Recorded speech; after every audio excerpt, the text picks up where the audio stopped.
हर हर महादेव दोस्तों। प्रदोष व्रत भगवान शिव को अत्यंत ही प्रिय है। और जिस दिन प्रदोष व्रत पड़ता है उसी के नाम से प्रदोष व्रत को जाना जाता है। ऐसे ही फाल्गुन मास में पड़ने वाले प्रदोष व्रत जो कि मंगलवार को पड़ रहा है उसको भूम प्रदोष के नाम से जाना जाता है। इस दिन भूम प्रदोष के दिन भगवान शिव के साथ साथ हनुमान जी की पूजा उपासना की जाती है और उन्हें ऋण मोचन के नाम से भी जाना जाता है। अगर आप पर कर्जा चढ़ गया हो, आपका कर्जा उतर ना रहा हो, तो आज के दिन हनुमान जी की विशेष रूप से पूजा उपासना की जाती है जिससे कि कर्जे मुक्ति से मुक्ति मिलती है।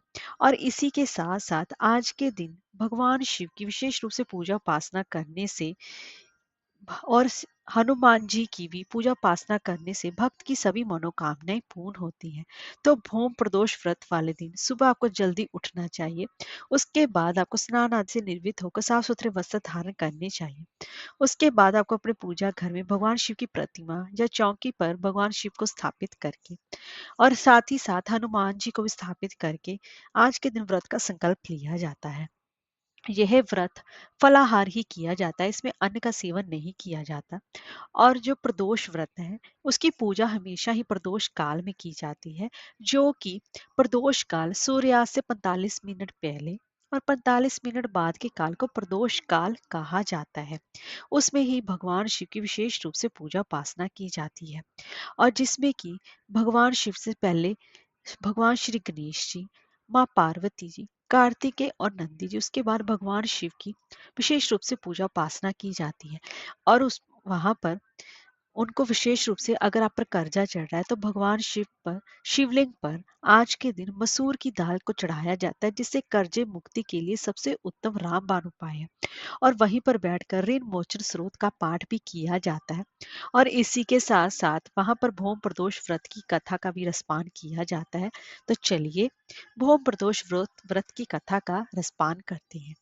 एक समय की बात है, एक नगर में वृद्धा बुढ़िया माई रहती थी। उसका एक ही पुत्र था। वृद्धा की हनुमान जी पर गहरी आस्था थी। वह प्रत्येक मंगलवार को नियम पूर्वक व्रत रखकर हनुमान जी की आराधना करती थी।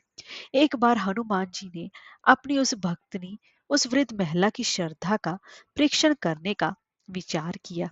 हनुमान जी साधु का वेश धारण करके उस वृद्धा के घर पर गए और पुकारने लगे, है कोई हनुमान भक्त जो हमारी इच्छा को पूर्ण करे। आवाज उस वृद्धा के कानों में भी पड़ी।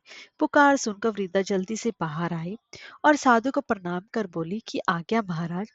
हनुमान जी वेशधारी साधु के रूप में बोले, मैं भूखा हूँ, भोजन करूंगा, तुम थोड़ी जमीन लीप दो।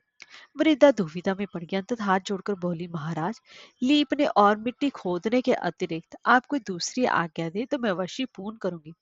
साधु ने 3 बार प्रतिज्ञा कराने के पश्चात कहा, तो अपने बेटे को बुला, मैं उसकी पीठ पर आग जलाकर भोजन बनाऊंगा। यह सुनकर वृद्धा घबरा गई, परंतु वह प्रतिज्ञाबद्ध थी।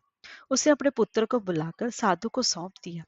वेशधारी साधु हनुमान जी ने वृद्धा के हाथों से ही उसके पुत्र को पेट के बल लिटवाया और उसकी पीठ पर आग जलवाई। आग जलाकर दुखी मन से वृद्धा अपने घर में चली गई। इधर भोजन बनाकर साधु ने वृद्धा को बुलाकर कहा कि उनका भोजन बन गया है, तुम अपने पुत्र को पुकारो ताकि वह भी आकर भोग लगा ले। इस पर वृद्धा बोली, उसका नाम लेकर आप मुझे और कष्ट ना दें। लेकिन जब साधु महाराज नहीं माने तो वृद्धा ने अपने पुत्र को आवाज लगाई। वह अपनी माँ के पास आ गया। अपने पुत्र को जीवित देखकर वृद्धा को बहुत ही ज्यादा आश्चर्य हुआ और वह साधु के चरणों में गिर पड़ी। तब हनुमान जी अपने वास्तविक रूप में प्रकट हुए और वृद्धा को भक्ति का आशीर्वाद दिया। बोलिए बजरंग बली की जय हो, बोलिए महादेव की जय हो।